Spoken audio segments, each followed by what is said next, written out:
Welcome to the strength test.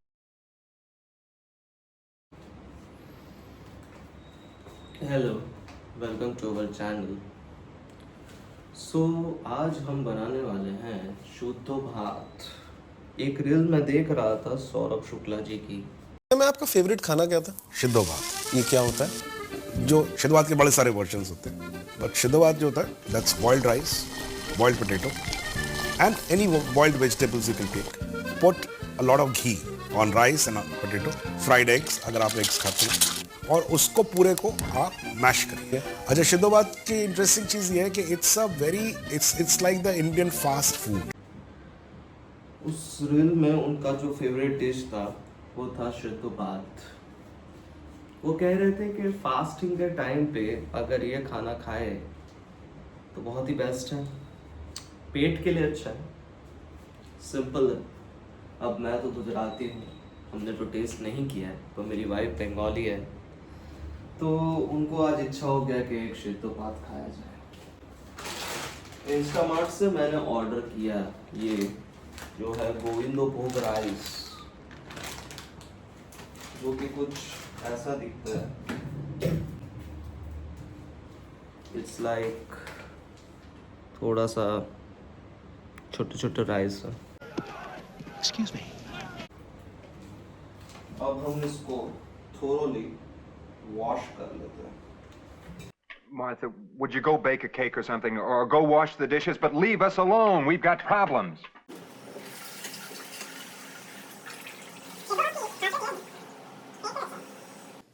Watch me.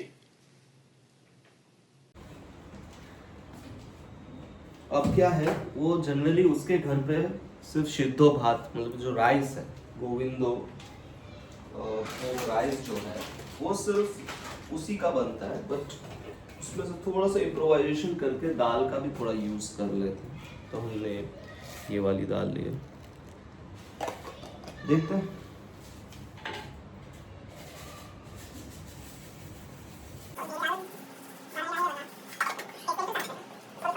A few moments later. अब हमने इसको thoroughly wash कर लिया है, तो अब हम प्रोसेस स्टार्ट करेंगे शुद्ध भात बनाने की। हमने ये सबसे पहले ये कुछ बॉइल्ड वेजिटेबल्स के लिए इसको चूज़ किया है। आलू जो हमारे फ्रिज में पड़ा था वही ले लिया, पोतोल जनरली बनता ही है। इसको इस तरह से थोड़ा चीरा मार दीजिएगा। थोड़ा भिंडी है, थोड़ा मिर्ची है, बेसिक चीज़ है, ठीक है। Why so weak? Butter melt हो चुका है, तो अब हम सारी जो सब्जियां हैं उसको डालने से पहले हम सबसे पहले जो सिद्धो भात और उसको क्लीन किया था उसको हम इसमें ट्रांसफ़र कर देंगे। चलिए करते हैं। एज यू कैन सी थोड़ा पानी पानी, हमें थोड़ा लिक्विडिफाइड फॉर्म में सिद्धो भात को बनाना है, तो हम लोग ट्राई करेंगे थोड़ा बनाने का। तो बटर के अंदर हमने डाल दिया, तो इसको फर्स्ट ये करेंगे।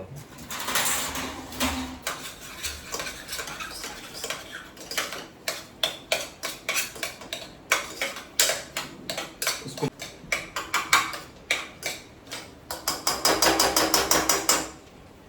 ताकि राइस के अंदर थोड़ा जो बटरी है वो थोड़ा एसेंस उसके अंदर आ जाए और थोड़ा अच्छा टेस्ट करेंगे।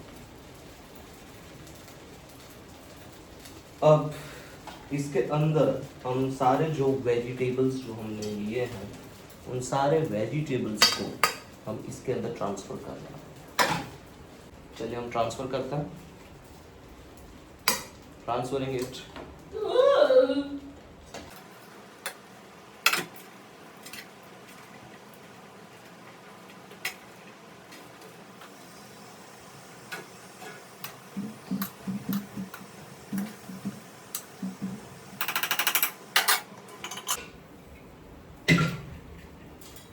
जैसे ही इन सब के अंदर फ्लेवर्स आ जाएंगे तो अब हम बहुत सारा, अब देखिए ऑलमोस्ट सारी चीज़ें डाल दी अंदर। अब हम लोग इसमें एम्पल अमाउंट ऑफ वाटर, बहुत सारा पानी इसके अंदर डाल देंगे क्योंकि ये थोड़ा लिक्विड फॉर्म में होना चाहिए। तो पानी डालते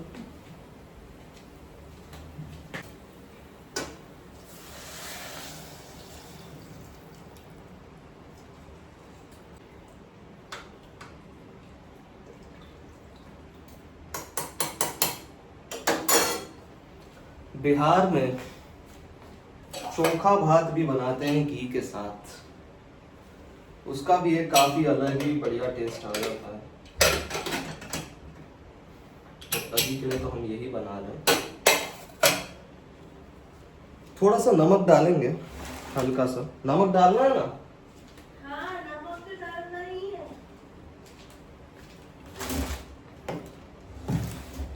My wife is an authentic Bengali and she is having a huge pride in her culture. तो अगर मैंने कुछ गलत कर दिया इसमें तो सीन सेट हो जाएगा मेरा। मैंने नमक डाल दिया थोड़ा, अगर नमक कम पड़े तो डांटना मत।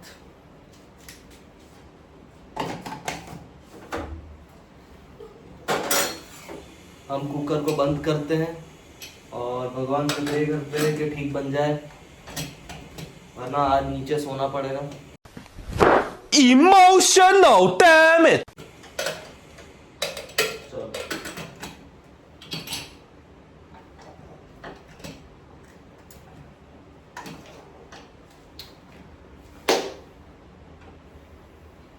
चलिए, डन हो गया। अब हम अपना कॉन्वर्सेशन स्टार्ट करेंगे। Everyone pretend podcasting isn't boring. I love game. My wife is a good player. She is best in playing battleground games like Free Fire, PUBG, Call of Duty. अब 2 सीटी आने का वेट करते हैं, तब तक मैं थोड़ा डिस्क्राइब करूँगा हम लोगों की लाइफस्टाइल और हम लोगों का day to day life. Being in different states, like I am from Gujarat and she is from Bengal. मैं इनके साथ मैच करने की जब कोशिश करता हूँ तो मैं इनके कल्चर को अंडरस्टैंड करने की कोशिश करता हूँ। उसके लिए कभी कभी अपने पार्टनर्स के साथ पूछना कि वो उनके कल्चर में वो लोग क्या करते हैं, उनके क्या ट्रेडिशंस हैं। जैसे अभी रिसेंट में जन्माष्टमी हुआ था, तब मैं इनके घर गया था, तो मुझे पहली बार जब मैंने ये कल्चर को देखा तो मैं फैसिनेट हो गया कि सास का जो प्यार है अपने जमाई के प्रति और इतना सारा खाना वो लाए मेरे लिए। तो ये जो एक लविंग कल्चर मैंने देखा, और बंगालीज में उतना लविंग कल्चर है, ये चीज़ अंडरस्टैंड कराता है कि वर्ल्ड बहुत बड़ा है और उसमें कितने अच्छे अच्छे लोग रहते हैं। और लोगों के जो कल्चर्स हैं, जब एक दूसरे के डिफरेंट कल्चर्स मीट होते हैं तब एक नई चीज़ को अंडरस्टैंड करना बहुत ज़रूरी होता है। इसलिए आप लोग अपने रिलेशनशिप में कभी ट्राई कीजिए कि एक न्यू पर्सन को आप मीट कीजिए, इंट्रोड्यूस होइए और उनके कल्चर को समझने की कोशिश कीजिए। नॉट जस्ट कल्चर, उनका माइंडसेट, उनका थिंकिंग, उनका ओपिनियन को एक्सेप्ट करना सीखिए। तभी आप लर्न कर सकते हैं कि आप में आपको क्या चेंजेस लाना है। पॉजिटिव चेंजेस, नेगेटिव चेंजेस, सारे चेंजेस को एक्सेप्ट करना, यही रिलेशनशिप को स्ट्रॉन्ग बनाता है ना? Yeah, brother. तो यही बात है कि हम लोग इसलिए इतने टाइम तक, हमारा 5 इयर्स का रिलेशनशिप था, उसके बाद मैरिज हुआ हमारा, तो कि लव मैरिज था, दोनों पेरेंट्स की सहमति से होना एक डिफ़िकल्ट टास्क नहीं था, बट इजी भी नहीं था, बट अंडरस्टैंडेबल था। I do not understand. क्योंकि एडप्टेशन ही सबसे इम्पोर्टेंट पार्ट होता है इसमें, हाँ होता तो है। कि आप कैसे एडप्ट कर रहे हो चीजों को, आप कैसे एक्सेप्ट कर रहे हो वो चीज, आप अपने ईगो को किस तरह से साइड में रखते हो। जब आप सामने वाले को ओपिनियंस को मैटर करते हो तभी रिलेशनशिप इतना लॉन्ग टर्म पे वर्क कर सकता है। और सबसे इंपॉर्टेंट पार्ट जो लॉन्ग डिस्टेंस रिलेशनशिप में था हमारा, वो था loyalty. We are loyal to each other. हमने एक पर्टिकुलर टाइम ड्यूरेशन दिया था कि हम इतने टाइम ड्यूरेशन पे हम एक दूसरे से कॉन्वर्सेशन करेंगे, हम एक दूसरे को इंफॉर्मेशन शेयर करेंगे, और उस बेसिस पे हमने उस चीज़ को लॉन्ग टर्म पे रखा। हमने अपने एक मिलने का टाइम रखा। मैं कभी फ़्लाइट पकड़ के आ जाता था, कभी ये फ़्लाइट पकड़ के आ जाते थे। हम लोग कहीं घूमने जाते थे, कभी कभी हम लोग शिमला जाते थे। हमने अपना दार्जिलिंग जो है एक मीटिंग पॉइंट रखा था। हम लोग, मैं शायद 4 से 5 बार गया हूँ, पर ये 10 से 12 बार गए हैं। नहीं 10 से 12 बार नहीं। मतलब इनका ये सेकंड होम कह सकते हैं दार्जिलिंग, और इनका फेवरेट लोकेशन है। चाहे हम कहीं बहुत जगह घूमने गए हो, शिमला गए हो, अलग अलग जगह गए हो, बट जो इनका लव है दार्जिलिंग के प्रति, वो चाहते हैं कि रिटायरमेंट में वहाँ घर ले ले और वहीं हम लोग सेटल हो। नहीं भाई, मतलब घूमने जाए भाई। ये पहाड़ में रहना बहुत मुश्किल वाली बात है। वो भी I'm just saying. बात तो सही है, बारिश में बहुत तकलीफ हो जाता है। अभी आप बारी बारी में घूमने जाओ, दैट्स ओके। वो उधर रह रहे हैं, उसी को ही पता है कि कितना तकलीफदायक बात है ना। बिल्कुल सही बात है कि जो वहाँ रह रहे हैं उनको बहुत तकलीफ होता है, और इट्स अ ह्यूज रिस्पेक्ट कि वो लोग कैसे रह रहे हैं ऐसी कंडीशंस में, ऐसे हार्श कंडीशंस में, और किस तरह से वो लोग। मतलब हाँ, यस, बहुत ही बड़ी बात है कि वहाँ रहना, वहाँ सेटल होना, इट्स बहुत बड़ी बात है। हाँ। तो उसी तरह मतलब एक थिंकिंग है मेरा कि रिलेशनशिप को मेंटेन रखने के लिए घूमना भी बहुत ज़रूरी है। कहीं ना कहीं घूमने निकल जाइए, साल में 2-3 बार घूमिए, महीने में 1 बार कहीं ले जाइए, वीक में मतलब वीकेंड्स के टाइम पे कहीं बाहर जाइए। अब हमारे जैसा आप लाइफस्टाइल नहीं कर सकते हैं कि रोज़ शाम को हम बाहर निकल जाते हैं, कुछ ना कुछ मटर गश्ती करते हैं, घूमने निकल जाते पर हैं। उसके लिए पैसा भी बहुत खर्च होता है, तो मैं तो नहीं सजेस्ट करूँगी, पर मन नहीं टिकता है। मेरे फादर अभी काफ़ी सिक हैं, और मतलब किडनी फेलियर हो चुका है। फेलियर नहीं है, टीबी डैमेज है। टीबी भी हुआ था, बट उनका ये मानना था, बेड पे जब वो लेटे थे तो एक टाइम पे जब आप डेथ को देख रहे होते हैं, मतलब आप उस पॉइंट पे आ जाते हैं कि आपको लगता है कि मतलब ये चीज़ हो सकती है, शायद मैं रहूं या ना रहूं।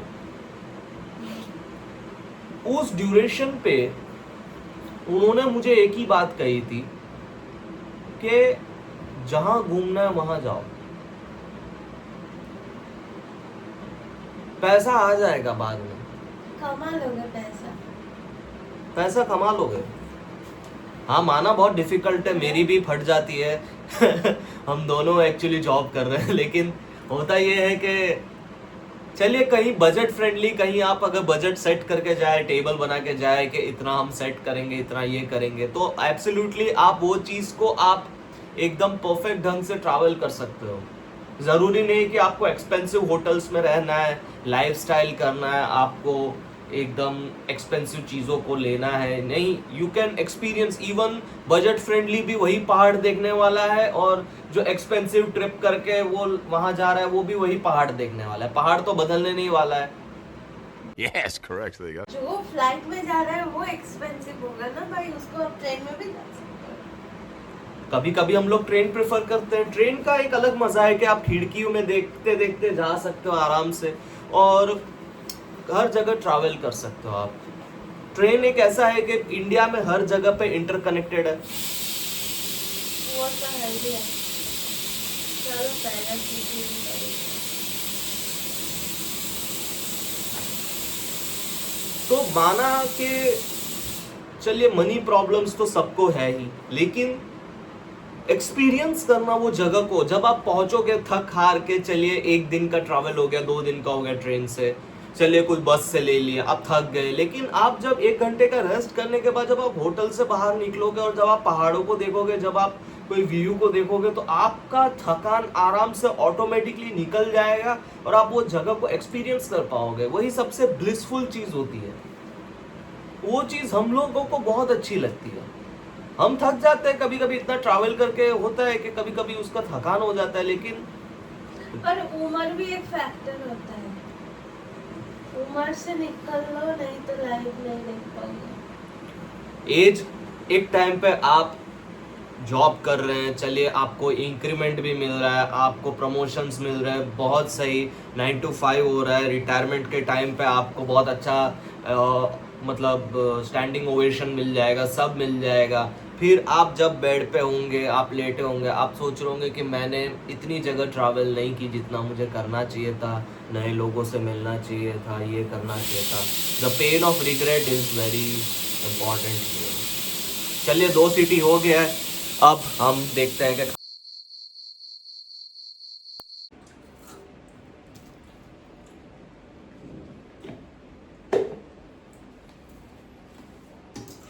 अब रही बात भरते की। भरते को इस तरह से मैं कट कर देता हूँ, डंडी को बाहर निकाल दीजिए, ठीक है।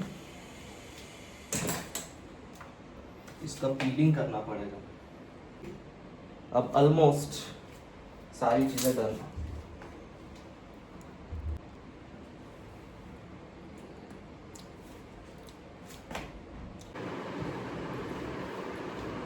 Now I am going to present this food to my beautiful wife, Miss Tanaya.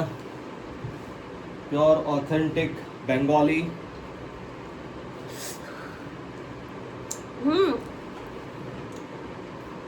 ठीक है, अच्छा है। It's okay. That is delicious. Verified. very fine. So this dish is verified by Authentic Bengali. Verified dish. You can also make it too. Like, share and subscribe to our channel. Share it! See you later. Goodbye, my lover. Goodbye, my friend.